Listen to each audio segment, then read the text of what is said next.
ஆனைமுகனை தொழுதால் நவக்கிரகங்களும் மகிழும். நல்லதே நடக்கும், நல்லதே நடக்கும்.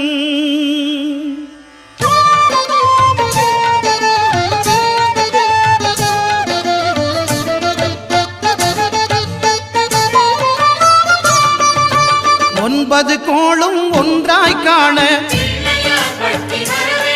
அங்கு கற்பகம் என்னும் கடவுளின் மெய்யில் ஒன்பது கோளும் ஒன்றாய் காண அங்கு கற்பகம் என்னும் கடவுளின் மெய்யில் சூரியன் முதலாய் ஒன்பது கிரகமும் பலவித குணங்களை கொண்டிருக்கும். எங்கள் கற்பக தருவில் அவை வரும்போது ஒன்றாய் சேர்ந்து பலனளிக்கும்.